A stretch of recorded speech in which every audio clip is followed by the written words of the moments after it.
Sharing everyday stories of everyday people in everyday places. Local ground-up initiative, My Community Festival, returns for a second edition. It showcases the Singapore story through immersive tours, tastings and other cultural and heritage experiences. For more, Festival Director Kwek Yong and Norazam Hakub, a percussionist at the Sri Setia Pulau Singa, a wayang kulit group that's part of the festival lineup, both join us now. Yong, I'll come to you first. What are some highlights we can expect to see at the festival? So the theme for this year's festival, it's everyday places and everyday faces. So whenever we think of the word everyday, what springs to mind must be the clock and the 24 hours within the day. So our day starts with the sunrise.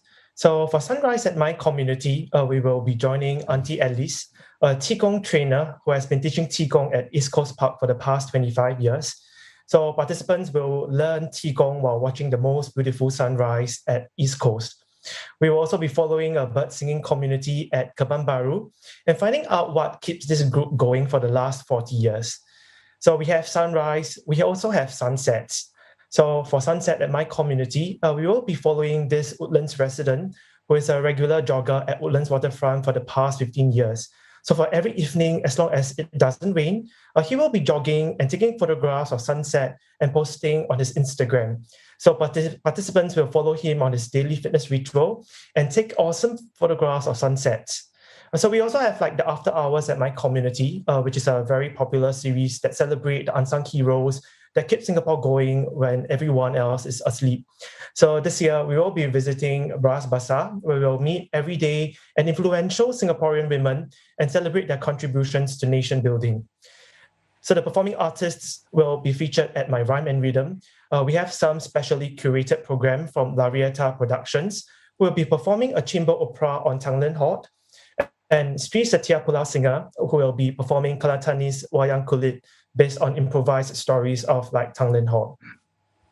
Yong, there's some very colourful profiles that you have lined up there. How did you and your team find these individuals to spotlight, and why were you compelled to tell their stories?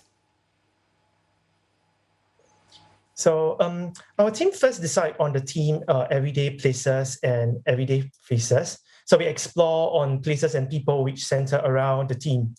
So everyday places like our neighborhood centers, shops, and parks, they do not embody grand historical narratives, but they are interlaced with our ordinary routines and activities through which we meet our neighbors, friends, and other familiar strangers, and some of whom we may not have the courage to approach and befriend.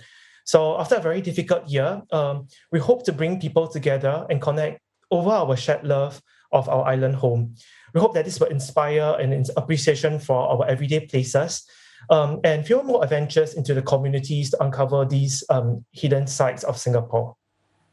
Azam, let's come to you. Tell us what it's like being a wayang kulit percussionist and how you're sort of contributing to the festival with wayang kulit.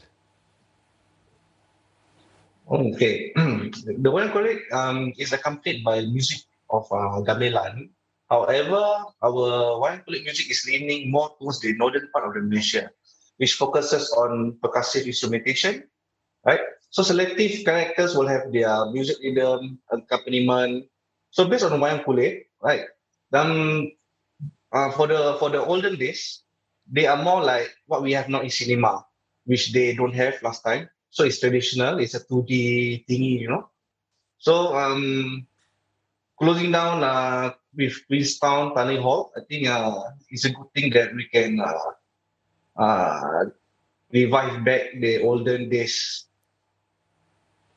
Azam, some people say that wayang kulit is something of a dying art, but clearly you're keeping it alive. How are you and the group actually attracting new and young blood to actually pick up this art form? So we hope to reach out to youngest audience and potential practitioners to develop an interest in wayang kulit. Unfortunately, wayang kulit is a niche traditional performative art form that requires years of investment in time. So we have presented wayang kulit to the masses through education, outreach program in school, festival, and introduced wayang kulit workshop. But due to COVID-19, we do have to realize that the power of social media platform could be a catalyst for us to start promoting the art form. Yeah, Yong, you do focus on communicating and preserving shared heritage and traditions especially before they may sort of fade away. How can festival goers contribute? Based on our inaugural launch last year, we received a pretty good response and feedback from our participants. We think that we've managed to uphold our mission to preserve the common man story by creating this platform for Singaporeans to engage with the everyday faces and learn more about the everyday places that make Singapore our home, that we often miss amidst our busy schedules. So some of these programs that we have will be made permanent after the festival if they are successful. All right, thank you both for speaking to us this evening. Gentlemen, quickly, Yong, Festival Director of My Community Festival, and Norazam bin Hakub, percussionist at Sri Setia Pulau Singa.